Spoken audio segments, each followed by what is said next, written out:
This is the issue of our time. It is the single most important issue facing our country, and maybe the most important issue we've faced in generations. Welcome to After the Fact. For the Pew Charitable Trusts, I'm Dan LeDuc. In this last episode of our season about polarization in the United States, we're joined by Utah Governor Spencer Cox, who's leading an initiative among the nation's governors not to end disagreement, but to disagree better and find ways for us to begin talking to each other again. Many Americans appear to be ready for that, and that brings us to our data point for this episode. According to Pew Research Center, 57% of Americans believe that partisan conflicts receive too much attention these days. And that's taking away from the things that are really affecting people and communities. 78% of Americans say there is too little focus on the important issues facing the country. Polarization, of course, is especially rampant in Congress. Before we get into our conversation with Governor Cox, we'll hear from Columbia University's Peter Coleman. You may remember him from our first episode this season. The political divisions have gotten more and more acute. And again, there have been some tipping point moments in the early 90s. Gingrich was Speaker of the House at the time and made a decision to change the congressional work week from 5 days a week to 3. But the consequences of it were that the relationships that had existed by families moving to the Washington area, growing up together, going to school, that kind of contact that happens more naturally when people live near each other, basically ended. And so now you see this kind of vitriol in Congress that is to some degree an artifact of that, but it's not as simple as that. Congressmen who have to somehow work together from opposing parties used to see each other on the weekend at their kids' ball game, would run into each other at the grocery store or walking on a sidewalk on Capitol Hill. And that social contact is lacking now in Washington. Yeah, and that just provides a buffer. It provides a sense of the humans that you're working with. They're not just political actors on the other side, but they're, friends and colleagues and neighbors that I need to turn to on occasion, right?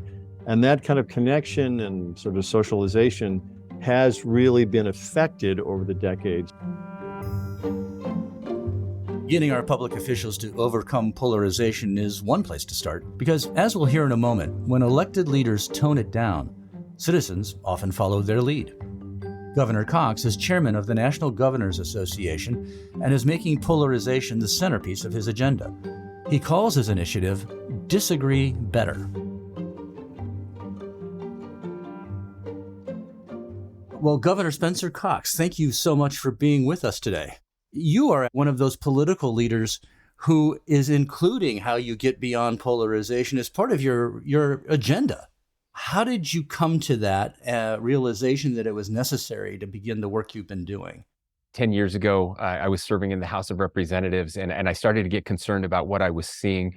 I was running for governor when Trump and Biden were running against each other. My first debate with my Democratic opponent, we were the debate right before the first presidential debate. And if you remember that presidential debate, how just insane it was. So we were kind of a counterbalance to that. We were the lead-in on Utah news channels.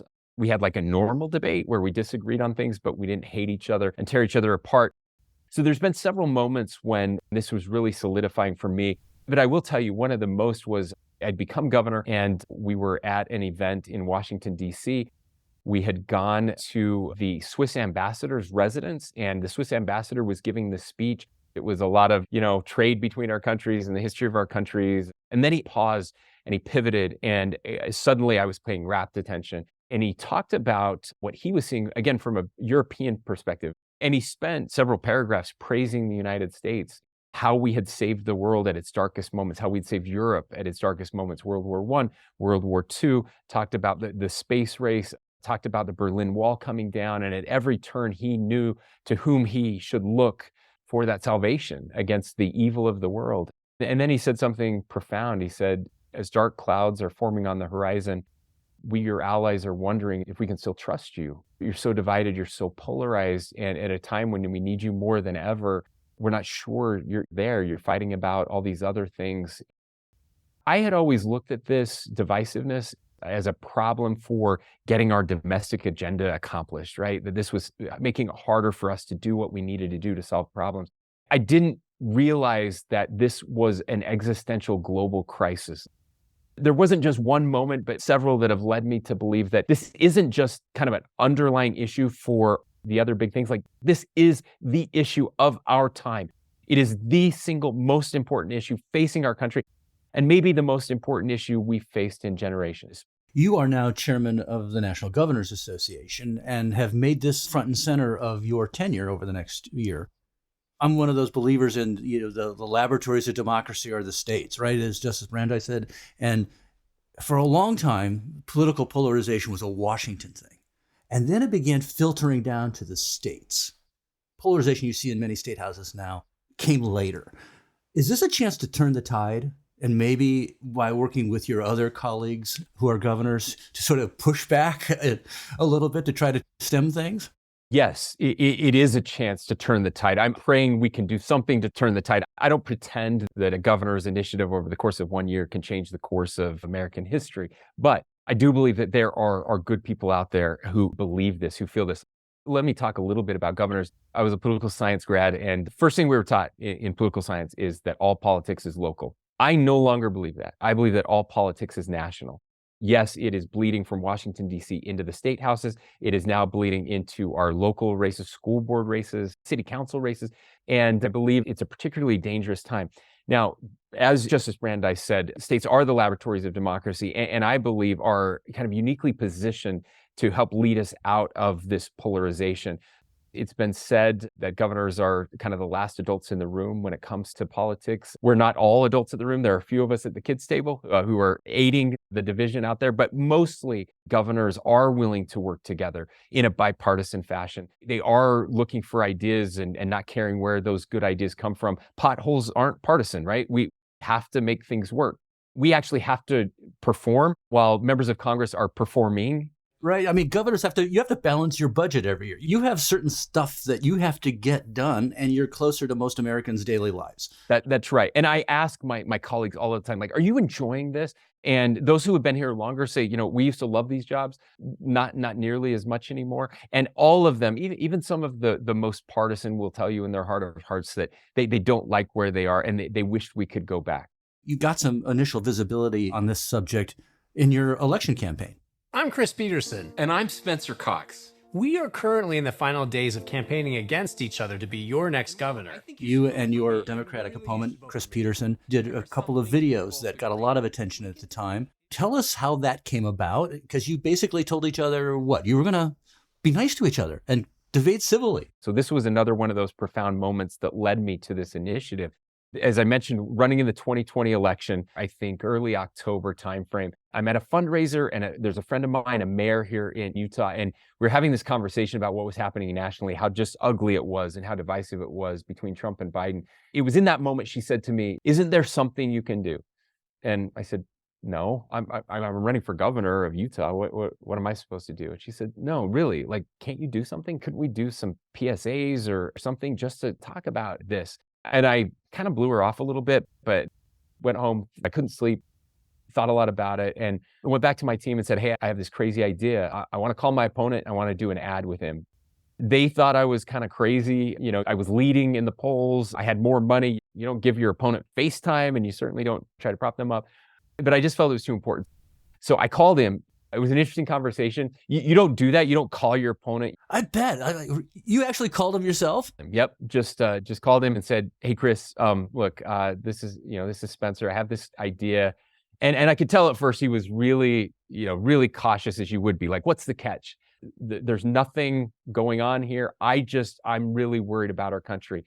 And I think you are too. And he said, "Well, let me talk to my people and I'll get back to you."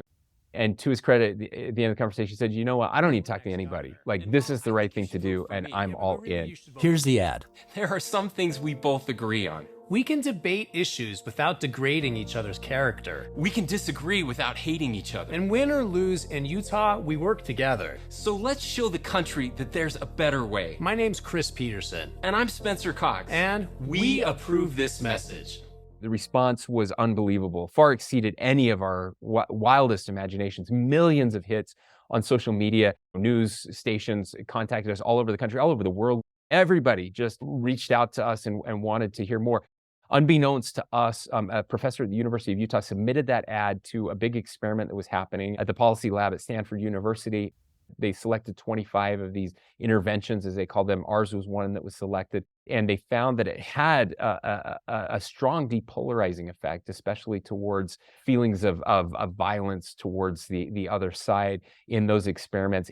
And it was that experiment that Stanford did that has informed our work with the National Governors Association. We have about a dozen governors who are filming ads together, talking about how they can disagree without hating each other, all because of that really interesting experience. I read about the Stanford study, and can you articulate a little bit more about what they found made it effective? What was it about what you said, how you acted, that made it work? There's a couple of things that are really important. They find when people that have political authority, high-ranking officials, when they show up together, which doesn't happen very often, but when they show up together and talk about and model how to do this the right way, it changes the way we think about the other side. One of the things that we found out from studies, we think we're this far apart. We're actually not. We're actually narrowly apart. What they found and why our ad mattered is what they call affect polarization. It's not how far apart you really are, it's how far apart you think you are.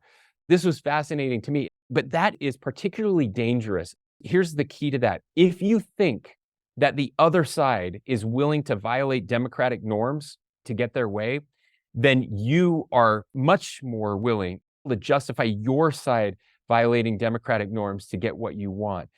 When we appeared in that ad together, talking about democratic norms together, what they found was that, apparently the other side isn't as bad as I thought. They really don't want to destroy our country and destroy our democracy. That has a powerful impact on people.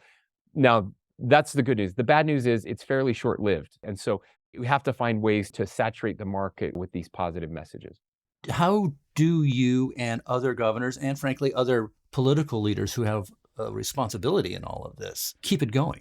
Ultimately, it's going to be the citizens of our great country who start demanding this. And I encourage citizens all the time. When you're in a town hall, ask the person how they feel about polarization and what they're doing to help depolarize. Again, the same way you would ask about their position on abortion or their position on gun rights. Like, we need to make this an issue for everybody. I don't always get it right. I get it wrong often, but I can tell you it's a little dangerous. I'm also heading into election season, and being the guy who's out here preaching disagree better and depolarization, I have a microscope on me, right? Every time I screw up, I hear about it. I bet, yeah. You have created a higher standard for yourself. I have, yeah, and I have to live with that, and I'm grateful for it. I want people to hold me accountable, and sometimes I mess up, and I need to apologize.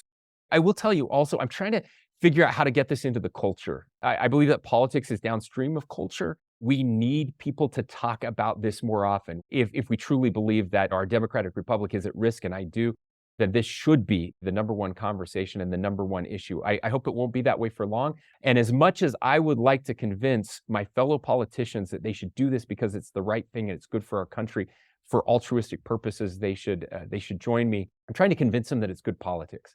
I think that's how you get change, is if people feel like they can win doing this, then you'll see more people do it. And I think there is an army of people that would love to run for office that are really talented that won't because it's so awful out there. But my hope is they can look at what we're doing and say, you know what, I could do that. I could run on a positive message. I could offer an alternative. I could add something that's not being offered in the market. And I hope that voters would reward them. I got to ask you, when you're at an NGA dinner and the doors close and the waiters leave and it's just the 50 of you around the table, what kind of reaction do you really get from your fellow governors to this? Do they think you're crazy? Do they think you're doing something they wish they could do but don't have maybe the wherewithal to do it? In the quiet moments, I will tell you that I've yet to have anybody tell me that this is a bad idea. They all say we need more of this. I want people to disagree profoundly. Our nation was founded on profound disagreement. We should debate. We should stand true to our principles, but we can attack ideas and not people. We can find solutions and disagree without tearing people down. The contempt is what I'm trying to get rid of. And they are tired of the contempt because they feel it every day. Look at any post by a governor on social media. Look at the replies in there. The way we're treating each other is just awful, and we can't sustain it. And so we have to figure this out together, and we can. I know we can. There are, in any policy debate, going to be winners and losers. How do you engage folks who are left behind? Some people think that disagree better means they get to win all the time, and there are winners and losers. If you do this the right way, it doesn't have to always be a zero-sum game. And we have some great examples in Utah where we've worked together on immigration. We've worked together on LGBTQ rights, where we found pathways where everybody won. Nobody got everything they wanted, but people did win. So I do think one of the mistakes we make is that everything's a zero-sum game. Interesting study out of Harvard recently that polled all across the country which states think in a zero-sum fashion and which don't. Utah led the nation in non-zero-sum thinking, which I'm very proud of. And that's the idea that it's more of a prosperity or abundance versus scarcity mentality. Earlier this year, Governor Cox signed Utah's state budget, which included $20 million for wildlife crossings. With bipartisan support in the state legislature, this appropriation aims to make roadways safer for drivers and animals by reducing collisions between vehicles and wildlife. He told us about how leaders from both parties work together on an important issue for their state. We have lots of wildlife. We're a beautiful state, but lots of wildlife getting hit by cars, lots of problems there. So we figured out a way to work together to build these bridges.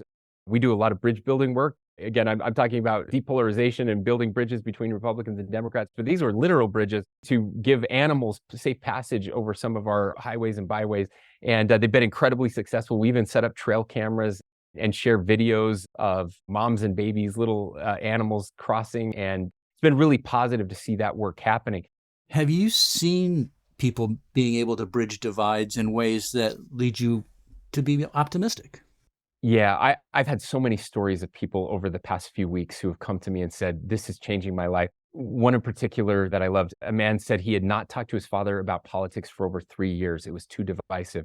And yet they were able to get in a car together. They spent 3 hours together. They talked about politics because they learned to listen to each other and not hate each other. That gives me hope.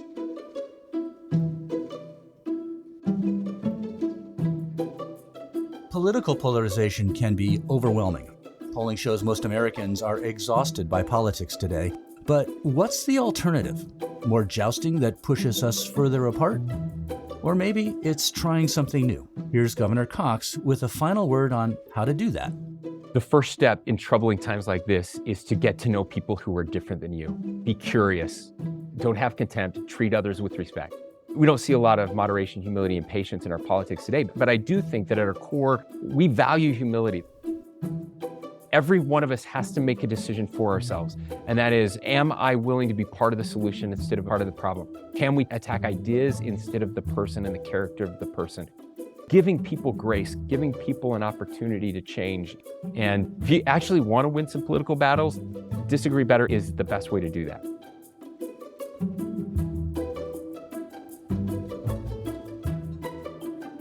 Thanks for listening this season. Now, maybe try listening to someone you disagree with. For more resources on how to foster better dialogue, check out our website, www.pewtrust.org/afterthefact. And let us know what you thought about this season by writing to us at podcasts@pewtrust.org. We'll be back with a new season in 2024. For the Pew Charitable Trusts, I'm Dan LeDuc, and this is After the Fact.